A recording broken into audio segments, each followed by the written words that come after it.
is currently seen as one of the hardest out of the entire bracket. So we are Fierce Zero being accompanied by the beauty himself, Fro, and we are getting back into this game right quickly because they couldn't wait any longer, Fro. And can you blame them? It's Andrik's explosive Captain Falcon against the best in the world, MkLeo.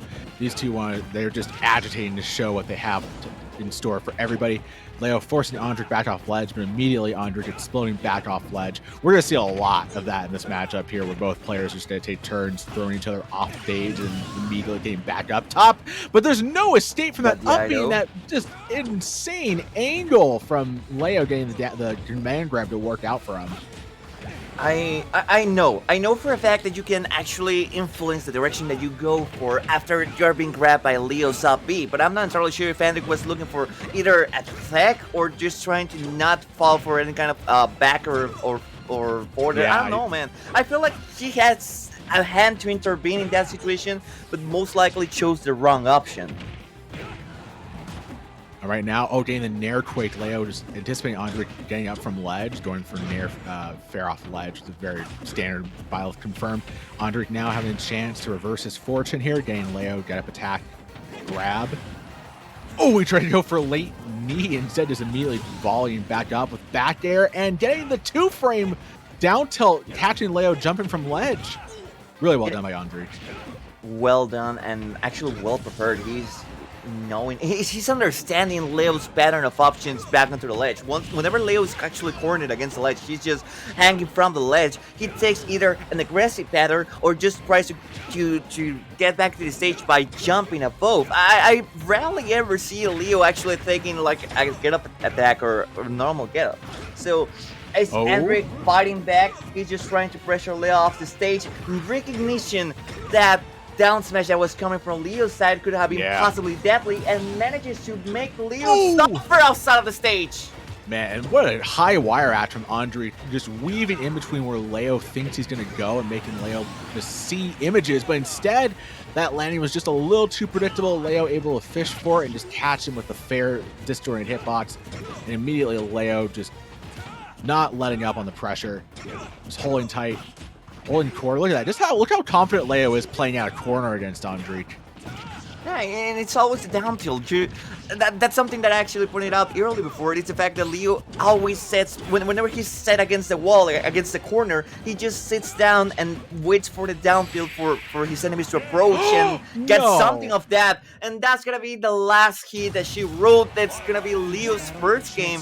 And even though Andrik's explosiveness was quite necessary win this match, that fast-paced game hurts him on that lasting direction. Yeah, I mean, we were talking about how Andrik had a really decent feel for at least making a lot of Leo's options from ledge more like 50-50 guesswork, as opposed to the myriad of options that any player has at ledge. That there was Leo just counting on Andrik getting a little too antsy, just a little too, I guess, play be influenced too much by the moment, and it just caught him. This is game number 2. They're both gentlemen, so they don't actually bother on tampering. They don't bother on banning. They don't have the time to do so. They're contesting who's gonna be the first hit within this match. And behind the scenes, we were talking before. I was talking before with Afro. They're gonna be both the anti-tests for each other. Either Andrik's explosiveness and aggressive play for Byleth, and of course Byleth's options out of shield for Falcon. Byleth always has something to offer out of shield, and that's exactly what Andrik is suffering at this point.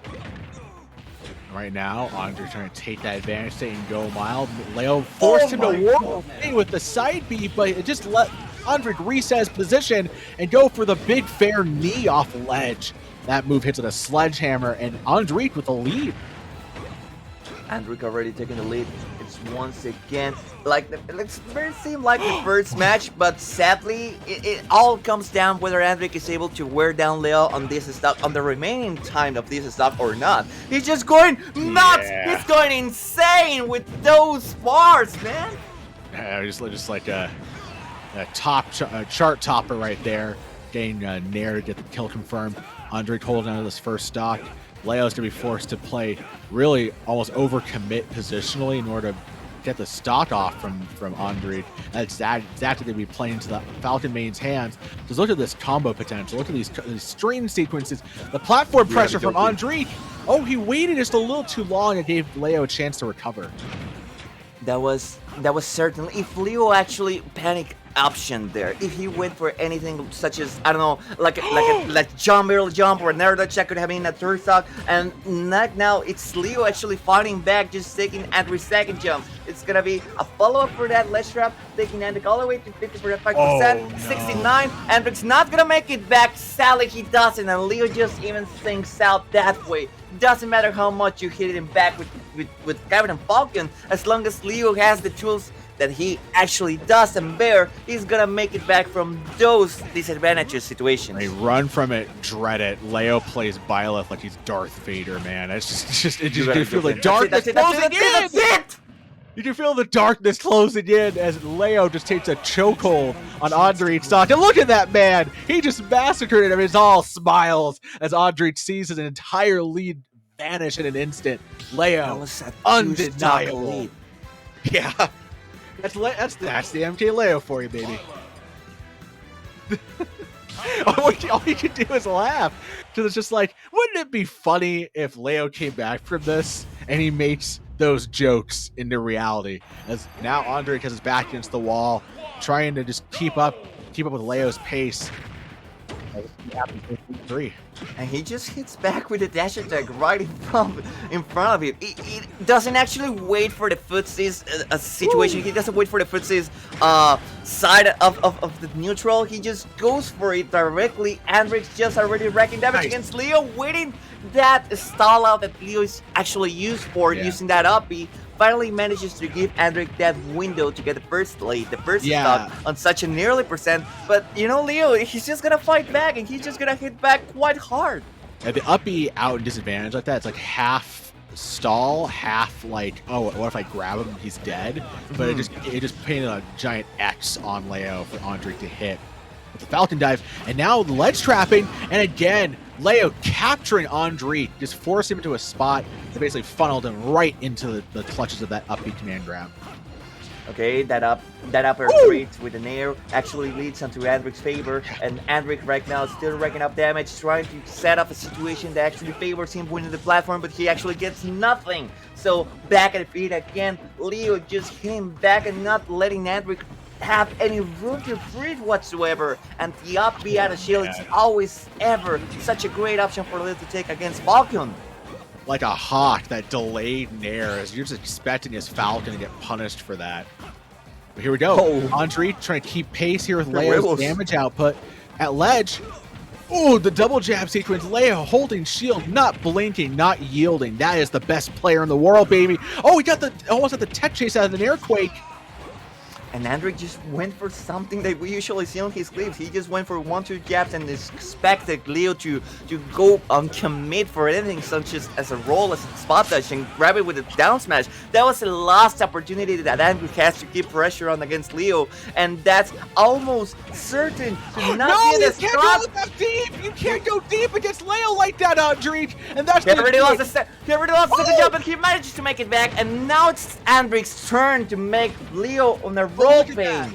Just too much damage. There's just no follow-up out of those typical Falcon confirmed. Leo is able to drift out deep. He's able to withstand the dash attack, still living at 157, and he attacks him with the arrow too, just for insult. Just to add a little bit of salt to the wound, and 71% is something that Andrik can actually recover from, but I feel like it's a little bit too late. The momentum is quite shifted on Leo's favor. Maybe, but Falcon's got such an explosive tendency here, unless he's able to, oh my gosh, every time Andrik's off stage, that's it! Like that's it! And that is it! That fair from ledge post Nair quick, and Andrik just didn't have any answers for MkLeo at ledge. That's all you can say, that's all she wrote.